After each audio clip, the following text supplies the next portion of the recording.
and we recently watched Godzilla Resurgence, and we wanted to talk a little bit about it with you, go over some theories that we have, talk about how Godzilla relates to other Godzillas, and other stuff like that. So, the first thing that we want to talk about is the three forms and what other forms Godzilla may be able to evolve into in future films that we might see. Alright, first off, there's his, first form, which is sort of like an eel, aquatic creature. Uh, in it, he's about 30 meters long, and he rampages through Tokyo. However, later he evolves into this, second 60-meter chicken Godzilla, and then afterwards evolves into the 118-meter normal Godzilla that we all know and love. Kind of. The thing that I wanted to point out is that each time he evolves, he doubles his height, which means that if Godzilla ever evolved again, we would see a over 200-meter Godzilla, which is unheard of. So if there will ever be a sequel, that'll be one thing to hopefully look forward to. Also, I want to add that, oh, oopsie daisy. But I want to add that how the eyes of the first and second form are the same, but the eye changes for the regular Shin Godzilla final form that we see. And I think that these two might be better underwater, but this one has an eye more suited as a land creature, so it may be better above land. And also how the tail is really long for all of them. And I really hope that if he evolves again, he doesn't lose that massive tail, because if he ever goes into some fights, it can be a real powerful weapon. Not to mention, in his first form, his hands are kind of like nubs right here. You can't really use them. In fact, in the film, we don't see that he doesn't really actually have any sort of digits. They're kind of curled into his own skin. And then later he evolves these tiny little hands that are just absolutely useless. And then afterwards he has somewhat useful hands, but he still can't really use them because of the size of his chest. So again, when he evolves, another pattern that we saw was that his hands are getting better. So maybe if he evolves for a fourth time, that could mean that we could see some sort of creature that actually has hand-to-hand combat chance. I also want to add about this weird chest pointy thingy that we see in all of his forms. Could this be somehow like a weapon that might be used later, or maybe like some sort of steering when swimming underwater? Because obviously the tail would be used for steering, but this seems as if it could be some sort of rudder on a boat or something like that.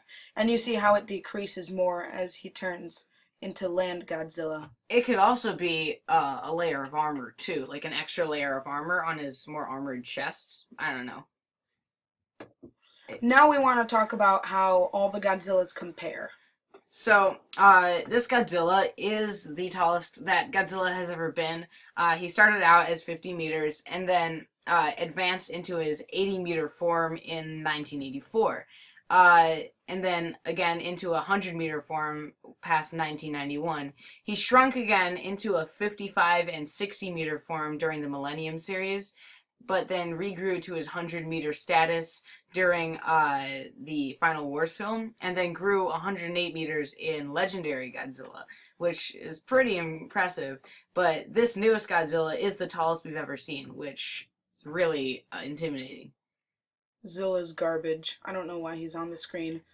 Also, this Godzilla, originally I thought when I saw the trailer that it could potentially be the burning form of Final Wars. But then I realized that didn't make any sense because he wasn't really glowing, and it looks like it's just blood.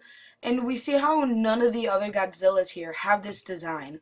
So it could be like Godzilla's body works in a whole new different way. So he's definitely the first Godzilla of his type that we have ever seen. And not to mention, in the film, they use and talk a lot more about Godzilla's blood structure, so that could probably come up in later films too.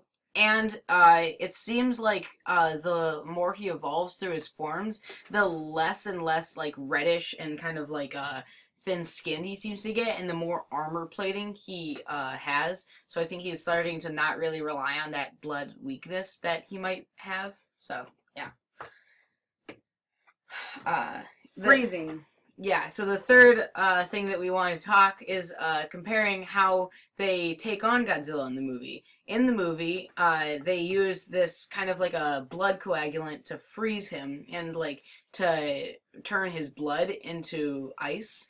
They did a similar thing in Burning Godzilla where they used cadmium and freezer weapons to try and decrease the amount of energy that Godzilla was creating. But in Shin Godzilla, they took him to the dentist, as you can see here. If you have never watched the movie, that's a lot what they looked like. Yeah, it was a hard root canal. Of course, Godzilla doesn't go down without a fight, though, as once they put a lot of the blood coagulant. Yeah, the coagulant into his body, then he gets up because he knows he's not gonna just let this happen. He's not just a weak Godzilla. He's still the strong Godzilla that we know and love. Yeah. So yeah, pretty much that's it. And one other thing that we wanted to mention was his breath.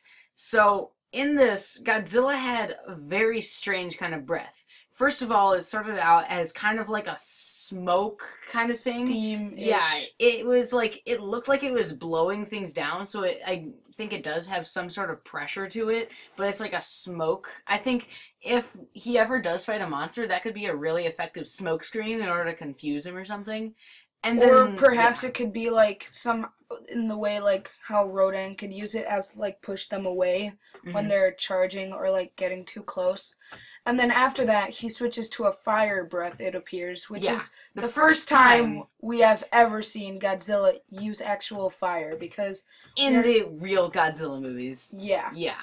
And then it's like it envelops his whole mouth, which unhinges like a snake. Which I also want to add, like, that could be like a reference to the eel structure, like the huge mouth. And then it's a really huge ball of fire. And after that, it goes to purple, which is a really unique color, but it still isn't it still is the classic radiation breath that we're used to Godzilla having. And I also want to point out that it doesn't come straight from his mouth. It appears like a tiny bit away from it. I'm not exactly sure why that happens. Do you have any ideas? I think it might be like it reacting with the air, like how some lasers are like not exactly visible until they react with some sorts of chemicals. So maybe it's like the actual visibility is igniting the air around it or something. But one thing that I wanted to point out is that I think that the fire breath and Godzilla's beam are actually equal. They're just kind of different forms of the same breath. How, like, he used his breath to destroy the greater part of Tokyo when it was in fire form. It was like an explosive fire all around Tokyo. And then he concentrated it into a beam that was able to just cut through anything like butter. So I think they're the same thing, just with different purposes. And another thing I wanted to point out, what with him using his tail and his spines in order to shoot lasers, this is probably the most that Godzilla has ever used his breath in a Godzilla film. We've never really seen him run out of energy before like this, except for arguably legendary Godzilla. And then after Godzilla runs out of energy using his beam, he just goes into like sort of a coma to recharge for a few days, a couple weeks actually, which when you think about it could be a sign that it's a really, really powerful laser.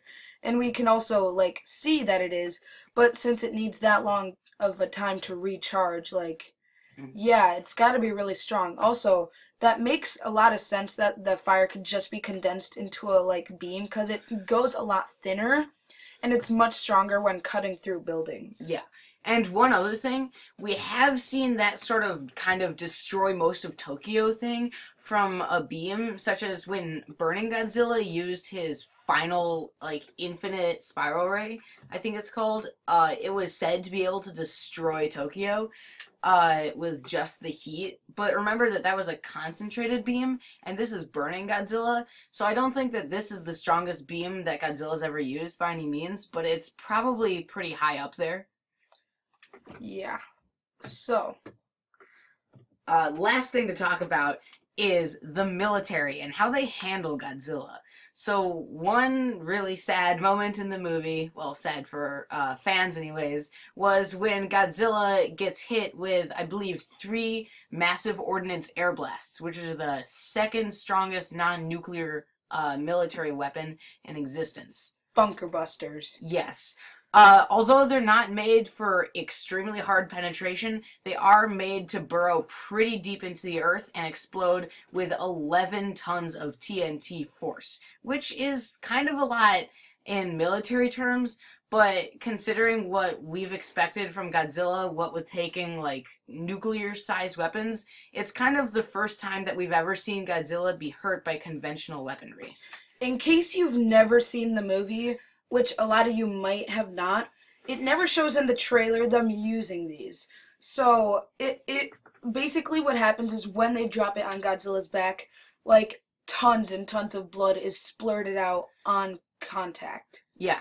The thing that I have a couple theories on how to rationalize this, because I'm really not thinking that Godzilla could ever really sort of take that sort of punishment and bleed from it. It just doesn't seem like him.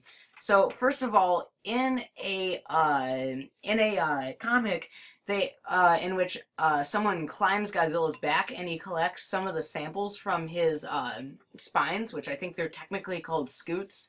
He actually says that they're very, like, spongy and they're not very strong, which is maybe why we see them flexing a lot in the movies. So I think that possibly he could have just hit a very weak part of Godzilla and it didn't really do any damage. It was just kind of like an area where there was a lot of blood.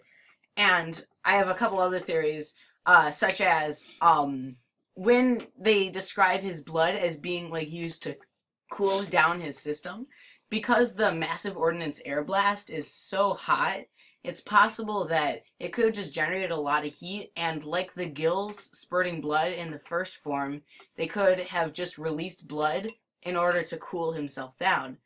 And another thing is that it was more of like an unintentional reaction, like maybe his spines are used to kind of cool him off, and that's where there's a lot of blood in there. And so when he did pierce it, maybe that's why a lot of blood seeped out. I think that the scutes would have to be either a bloodletting substance or some kind of weak point, because in the part where the tanks are firing on him, the commander says, "All battalions fire." Now, a battalion of tanks is rated at 58 tanks, and 58 tanks with all battalions, that means that there are probably at least 2 battalions, although probably more like 3 or 5. So we could have anywhere from 100 to maybe like 200 or 300 tanks firing at Godzilla. And doing a little bit of math that I won't go over here because we're running a bit out of time, the shells, that many shells would do more than 11 tons of damage than the massive ordnance air blasts did. So I think that because his legs were never witnessed bleeding, I don't think that that would be any sort of weak points. So that's about everything we have for today. And that's all, folks. We'll see you next time. Please comment on any other ideas that you guys have. See ya.